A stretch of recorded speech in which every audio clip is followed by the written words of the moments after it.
Hello YouTube, welcome to সাফন্স creation 24। আজ আপনাদের দেখাবো ক্যালিফোর্নিয়ার ইসোমিটি ন্যাশনাল পার্ক বা ক্যালিফোর্নিয়ার জাতীয় উদ্যান। এটা একদম প্রাকৃতিকভাবে তৈরি হওয়া পার্ক। পৃথিবীর বিভিন্ন দেশ থেকে অনেক মানুষ আসে দেখতে। সবচেয়ে বিস্ময়কর ব্যাপার হলো এই ইসোমিটি ন্যাশনাল পার্কে বছরের একটি নির্দিষ্ট সময়ে আগুনের ঝর্ণা দেখা যায়। ভিডিওর একদম শেষে দেখতে পাবেন কোনো ঝর্ণাটি, তাই ভিডিওটি সম্পূর্ণ দেখতে হবে। চলেন আমরা প্রথমে পার্কটি সম্পর্কে কিছু তথ্য জেনে নেই। এই ইয়োসেমিটি ন্যাশনাল পার্কটি 3000 ফিট উচ্চতায় অবস্থিত।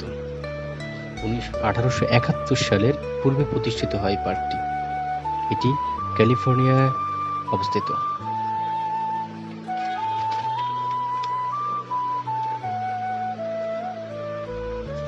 এই ঝর্ণাটি দেখতে হলে উদ্যানটির অনেকটা পথ উপরে হেঁটে আমাদের যেতে হবে, কারণ পাহাড় কেটে রাস্তা তৈরি করা হয়েছে। আপনারা পানির ঝর্ণা দেখতে পাবেন একটু পরেই। হয়তো ভাবতে পারেন, এই যে আগুন কোথায়?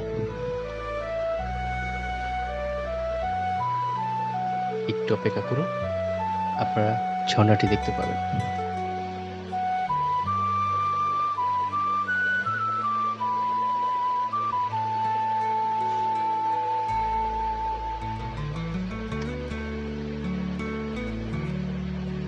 এই যে ঝর্ণাটি দেখতে পাচ্ছেন, আসলে বছরের ফেব্রুয়ারি মাসের 21 তারিখে সূর্যের আলো সরাসরি পানির উপরে পড়ে। তখন মনে হয় আগুনের ফোঁটা নিচে গড়িয়ে গড়িয়ে পড়ে। মূলত ফেব্রুয়ারির 20 থেকে 25 ফেব্রুয়ারির মধ্যের এই সময়